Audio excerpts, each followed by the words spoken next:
Shalom, selamat pagi seluruh sidang jemaat GPT Kristus Raja Timika.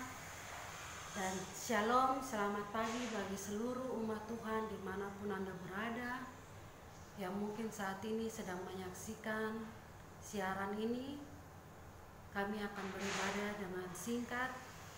Kami mohon maaf atas semua keterbatasan kami. Mungkin ada yang belum tahu siapa kami.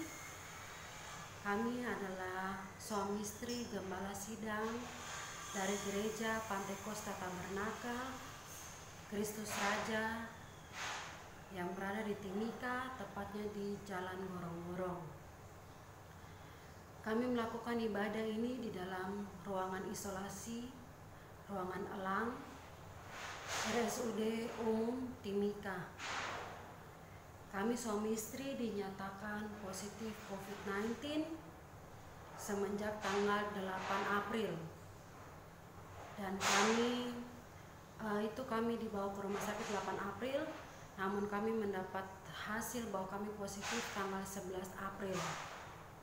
Dan sampai hari ini kami sudah dirawat 12 hari lamanya.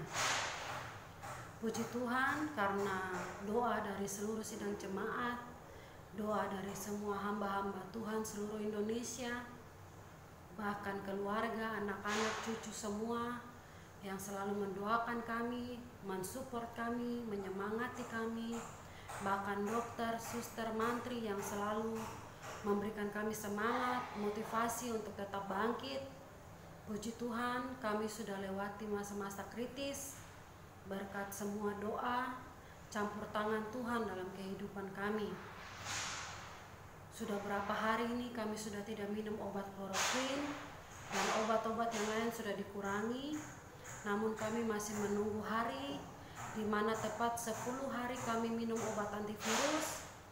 Dan setelah itu kami akan dilakukan tes swab dan darah untuk yang kedua kalinya.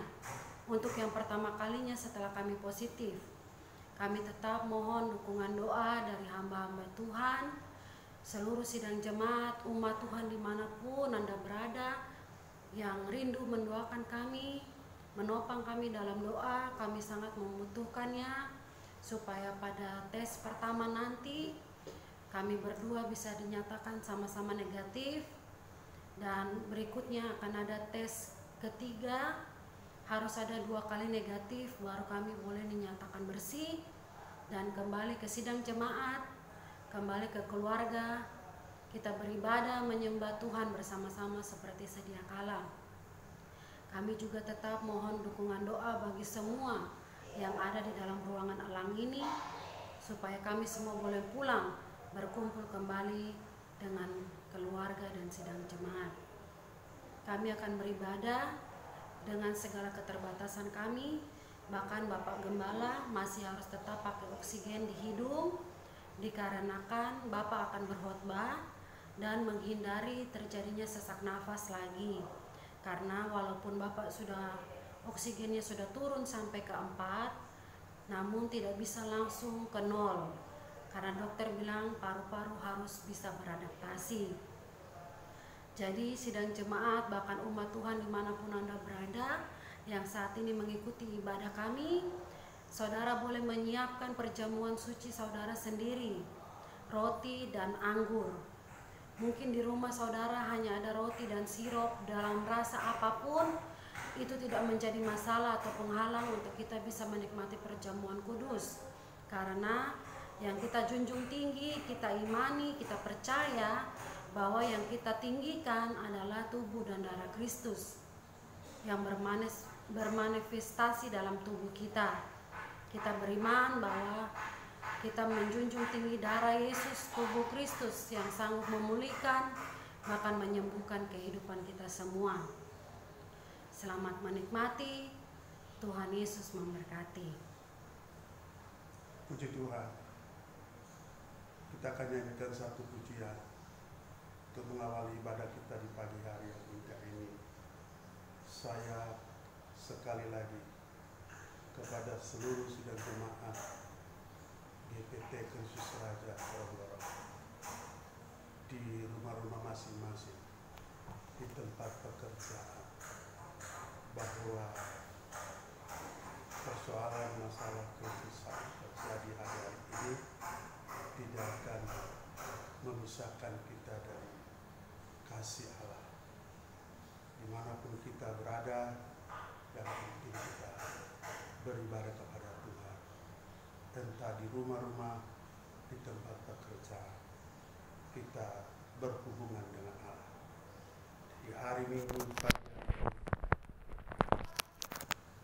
di Minggu pagi hari yang indah ini, kita akan memulai dengan ibadah kita yang singkat. Doa dan harapan saya, semoga firman Tuhan renungan hari ini akan memberikan kekuatan, memberikan motivasi, semangat, bahkan keyakinan iman teguh di tengah-tengah semua goncangan yang terjadi melanda dunia saat ini. Puji Tuhan.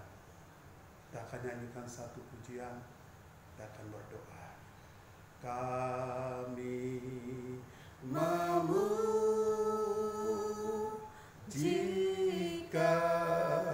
besaran-Mu,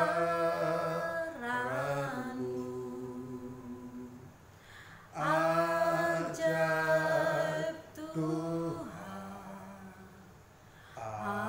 ajaib Tuhan.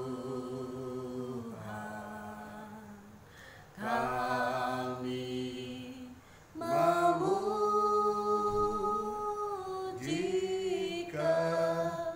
besaran-Mu, ajaib Tuhan, ajaib Tuhan.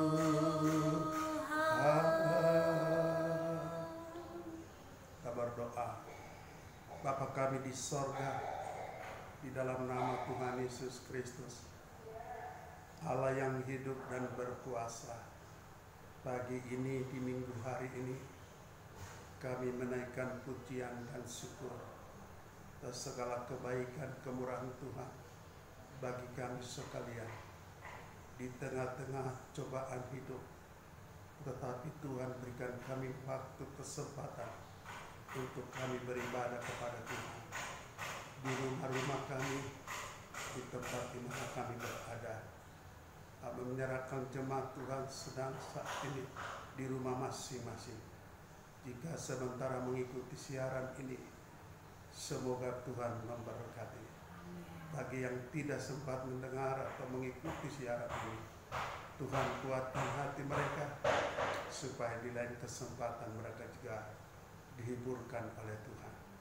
Terima kasih Tuhan, kami segera akan mulaikan ibadah kami. Mohon belas kasihan kemurahan Tuhan untuk menolong kami semua. Hindarkan kami semua dari kekhawatiran, kebimbangan, keraguan-raguan, kecemasan, dan lain sebagainya, kepanikan. Biarlah Tuhan menolong dan memberkati kami semua dalam ibadah ini. Roh Tuhan ada bersama dengan kami, mengurapi, menolong, menyertai kami dalam kami beribadah kepada Tuhan. Terima kasih, terpuji-puji nama Bapa. Di dalam nama Tuhan kami Yesus Kristus, kami berdoa dan kami tolak segala pekerjaan setan, segala perbuatan iblis dalam bentuk apapun, dengan segala intervensinya. Kami patahkan semua dalam nama Tuhan Yesus Kristus, darah Yesus yang berkuasa. Terima kasih. Kami segera mulaikan ibadah ini dan mohon pengurapan bagi kami untuk beribadah kepada Tuhan, membaca serta merenungkan firman. Dalam nama Yesus Tuhan kami berdoa. Amin. Kita segera akan membuka Alkitab kita. Firman Tuhan pada pagi hari ini, saya akan mengajak kita untuk melihat peristiwa atau peristiwa di mana bangsa Israel ketika ada di Mesir menjelang persiapan mereka harus terlepas dari bangsa Mesir. Dan pada pagi hari ini saya mencoba-coba untuk membagikan berkat Tuhan melalui peristiwa yang terjadi saat-saat Israel hendak keluar dari tanah Mesir. Pada waktu itu bangsa Israel berada dalam penindasan, aniaya, kekerasan, kekejaman, bahkan ada kematian di sana sini, pembunuhan anak-anak Israel umur 2 tahun ke bawah, semuanya harus dibunuh oleh orang-orang Mesir atas perintah Firaun. Hal itu sangat menyedihkan dan sangat mengkhawatirkan bagi orang Israel sebagai satu bangsa yang dijajah, bangsa yang ditindas, bangsa yang mengalami tekanan batin dan kehidupan. Mereka hidup dalam kesusahan dan kesulitan, seolah-olah mereka tidak punya pengharapan. Tetapi mata Tuhan tertuju kepada mereka. Tuhan telah berjanji, kamu akan tinggal di sebuah negeri di mana kamu akan dianiaya, kamu akan ditindas selama 400 tahun. Dan tepat pada tahun yang ke-400 itulah aku akan melepaskan kamu dari bangsa yang mensajakan. Dan itulah yang terjadi atas bangsa Israel, bangsa pilihan Tuhan. Sehingga tepatnya Tuhan membawa mereka keluar, ditandai dengan tula demi tula. Tula pertama sampai dengan tula yang ke-10 adalah pembunuhan anak-anak sulung di Mesir. Mengapa ini terjadi? Semua adalah perbuatan Tuhan sebagai satu-satunya cara, sebagai satu-satunya alasan supaya Tuhan memaksa Firaun melepaskan orang Mesir dari penjajahannya. Itulah sebabnya pagi ini kita akan membaca firman Tuhan di dalam Keluaran pasal yang ke-11 tentang tula ke-10 diberitahukan. Keluaran pasal 11 ayat 1 hingga ayat yang ke-10. Dan untuk membaca ayat ini saya akan dituntun oleh Ibu Rohani akan membacakannya bagi kita. Keluaran ke-11 ayat 1 sampai ayat yang ke-10 dengan perikop tula ke-10 diberitahukan. Berfirmanlah Tuhan kepada Musa, aku akan mendatangkan 1 tula lagi atas Firaun dan atas Mesir. Sesudah itu ia akan membiarkan kamu pergi dari sini. Apabila ia membiarkan kamu pergi, ia akan benar-benar mengusir kamu dari sini. Baiklah, katakan kepada bangsa itu supaya setiap laki-laki meminta barang-barang emas dan perak kepada tetangganya, dan setiap perempuan kepada tetangganya pula. Lalu Tuhan membuat orang Mesir bermurah hati terhadap bangsa itu. Lagi pula Musa adalah seorang yang sangat terpandang di tanah Mesir, di mata pegawai-pegawai Firaun dan di mata rakyat. Berkatalah Musa, beginilah firman Tuhan. Pada waktu tengah malam aku akan berjalan dari tengah-tengah Mesir, maka tiap-tiap anak sulung di tanah Mesir akan mati, dari anak sulung Firaun yang duduk di tahtanya sampai kepada anak sulung budak perempuan yang menghadapi batu kilangan, juga segala anak sulung hewan. Dan seruan yang hebat akan terjadi di seluruh tanah Mesir, seperti yang belum pernah terjadi dan seperti yang tidak akan ada lagi. Tetapi kepada siapa juga dari orang Israel, seekor anjing pun tidak akan berani menggonggong, baik kepada manusia maupun kepada binatang, supaya kamu mengetahui bahwa Tuhan membuat perbedaan antara orang Mesir dan orang Israel. Dan semua pegawaimu ini akan datang kepadaku dan sujud kepadaku serta berkata, keluarlah engkau dan seluruh rakyat yang mengikut engkau. Sesudah itu aku akan keluar. Lalu Musa meninggalkan Firaun dengan marah yang bernyala-nyala. Berfirmanlah Tuhan kepada Musa, Firaun tidak akan mendengarkan kamu, supaya mujizat-mujizat yang kubuat bertambah banyak di tanah Mesir. Musa dan Harun telah melakukan segala mujizat ini di depan Firaun,